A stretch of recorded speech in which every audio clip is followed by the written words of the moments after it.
La ludopatía fue designada como la adicción del siglo XXI. En México, más de 8 millones de jóvenes apuestan en casinos en línea. Muchos títulos tienen alguna simulación de casino. Una caja de botín es una mecánica en los videojuegos donde los jugadores adquieren una caja digital con recompensas aleatorias.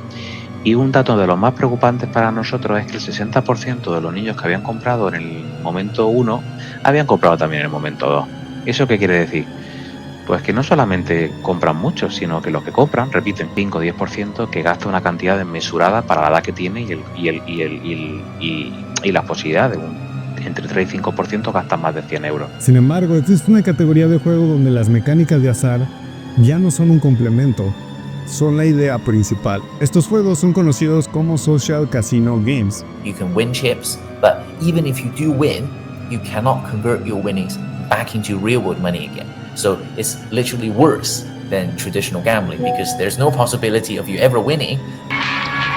Hola, ¿cómo están? Muy buenas noches, bienvenidos al Estadio Olímpico Universitario. Juega la Argentina, los cuartos de final de vuelta contra la Fiera. El corazón que sacó un muy buen resultado de ida y hoy solamente perdido por 2. Va a estar en la semifinal del fútbol mexicano. Tendrá que ser una hazaña de parte de León para poder llegar a la siguiente instancia.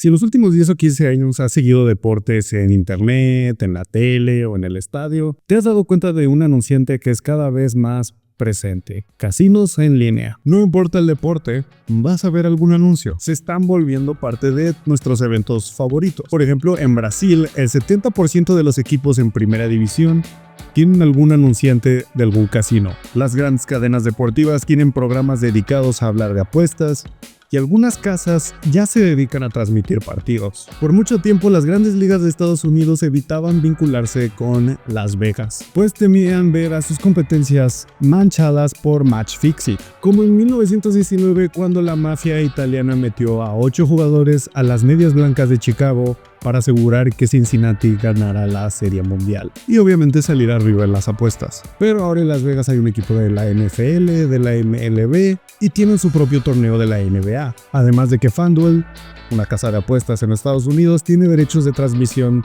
de varios partidos de la temporada regular de la NBA. Ahora hasta LeBron hace anuncios de casino, algo que en la era Jordan era imposible, especialmente considerando que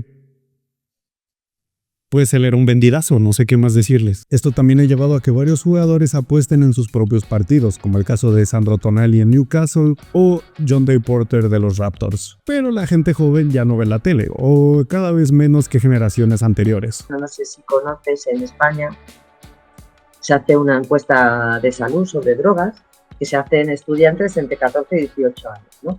Pues en 2019 esta encuesta, que se hace una población muy amplia en España, nos dio como que un tercio de los chavales, es decir, 1 de cada 3 chavales entre 14 y 18 años estaba apostando, estaba jugando dinero online o de forma presencial. Era una cantidad, un porcentaje enorme, teniendo en cuenta que está prohibido. Entre los chavales, que son los que se sienten más atraídos por el juego online, digamos que tiene una baja percepción de riesgo, ¿no? Si el marketing en los medios tradicionales parecía agresivo, en internet es probablemente 3 veces peor. Obviamente colaboran con influencers, pero también trabajan con páginas de memes y modelos de OnlyFans. Raramente el contenido tiene que ver con deportes. Es un meme con una marca de agua de un casino que probablemente ni siquiera es legal en tu país. En televisión tienen que declarar los riesgos de la ludopatía. Lo hacen poniendo la letra menos legible posible, pero en internet no es necesario hacer ni eso.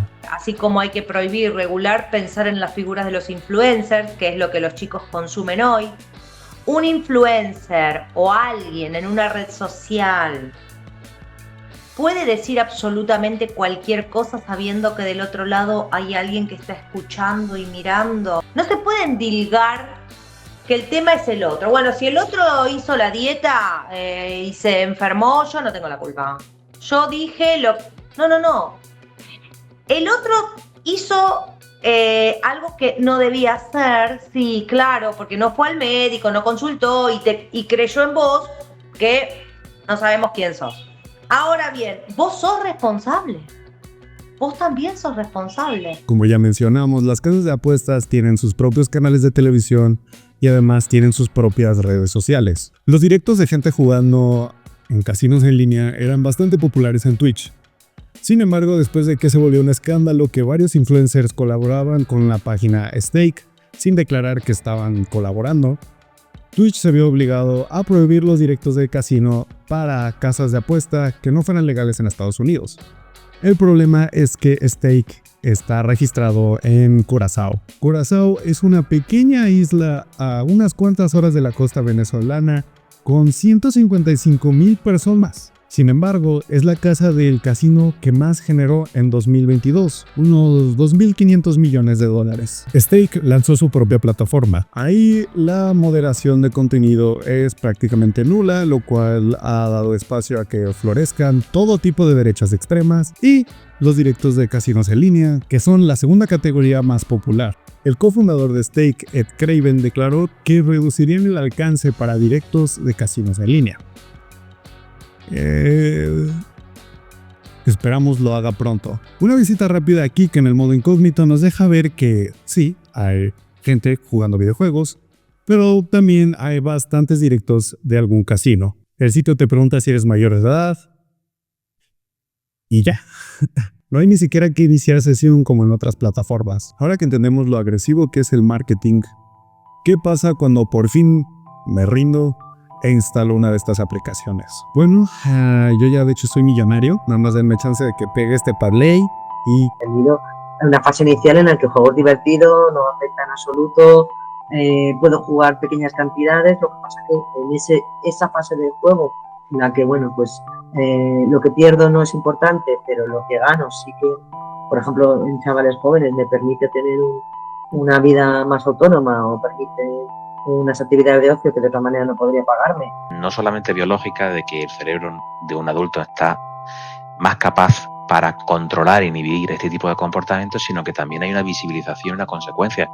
No me puedo gastar este dinero porque necesito pagar el arreglo del coche o el arreglo del frigorífico o el mes que viene mi hijo tiene que ir al dentista y este dinero no puedo, con lo cual hay un coste, pero los chavales muchas veces en edades tempranas no tienen esa visibilización del riesgo, ¿no? Gastan porque in situ están metidos en esa dinámica, ¿no? Después de que instalaste uno, solo necesitas un correo, número de teléfono y una tarjeta. En ningún momento verifican nuestra edad, aunque cabe aclarar que en otros países de Latinoamérica como Argentina te solicitan tu DNI, pero eso ha dado a otros problemas. Sitios que son ilegales, o sea, lo que está ocurriendo en la Argentina es que ¿dónde apuestan los chicos? En sitios ilegales.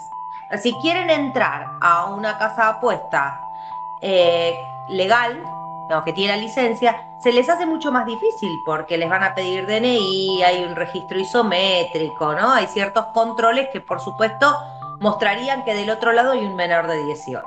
Los casinos ilegales, que es donde apuestan los chicos, no piden nada al pibe, es decir, el chico no tiene que inventarse ningún perfil, no tiene que presentar ningún DNI, es por WhatsApp.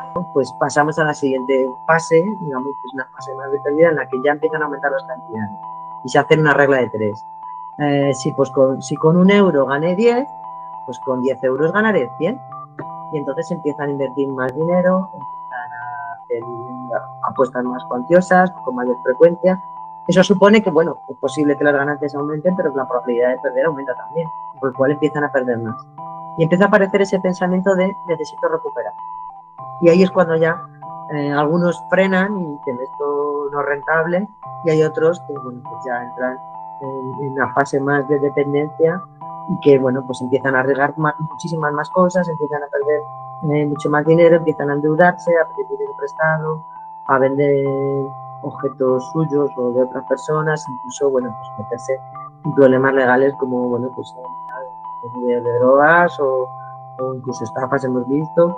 Los algoritmos de estas aplicaciones se han vuelto tan precisos que pueden determinar cuándo eres más propenso a apostar, qué equipos apoyas, cómo recompensarte y hasta te regalan entradas a partidos de tus equipos favoritos o otros eventos importantes. Por ejemplo, el tema de la publicidad, una de las cosas más dañinas que estábamos viendo con respecto al juego online era lo de los bonos regalo o algo así. No solamente te hace de bienvenida, sino que una vez que ya estás en el sistema, en el momento que tú reduces un poco la frecuencia con la que vas a jugar y todo eso, o que tardas más o que gastas menos, te ofrecen más bonos para que tú sigas gastando.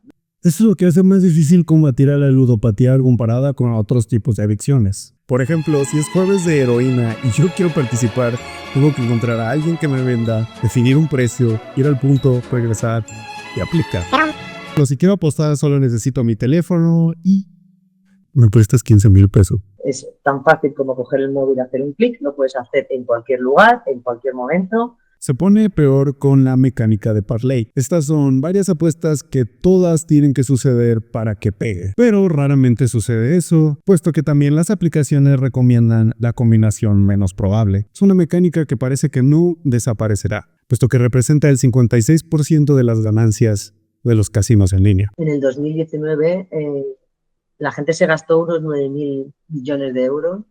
En el 2023 estamos ya en 19.000. Esto espero te haya parecido muy preocupante y probablemente te estás preguntando qué se está haciendo para mitigar esta epidemia de ludopatía. A prohibirlo el tema de los anuncios. Me parece que ahora solamente se pueden poner en televisión a partir de las 12 de la noche, me parece.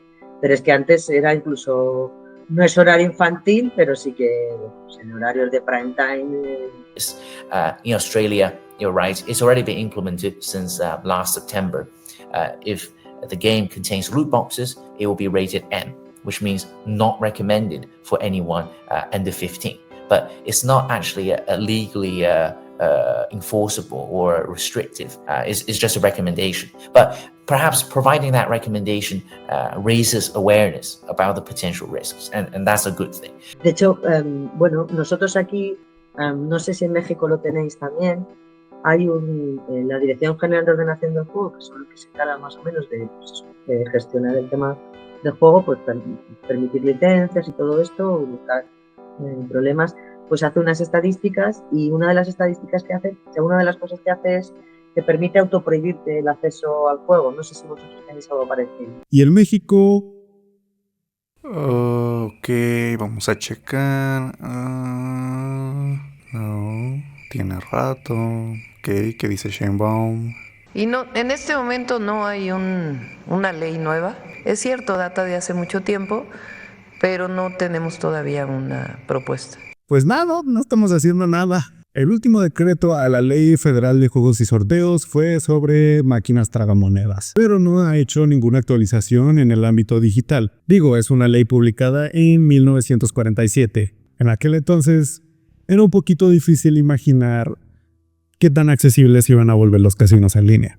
Desde las loot boxes hasta las aplicaciones de casino, hay muy poca regulación todavía. Países europeos y asiáticos debaten la legalidad de estas mecánicas. Sin embargo, en México y en Latinoamérica no son parte de la agenda pública, a pesar de ser un problema que todos conocemos. Muchas gracias por ver este video. Si no has visto la parte 1, te recomendamos que lo hagas para entender el origen de este problema. Suscríbete, deja tu like si te gustó este video y comenta qué temas te gustaría que discutiésemos en el futuro. Sigue informado visitando poplab.mx o ve alguno de los videos que te aparecen recomendados en pantalla.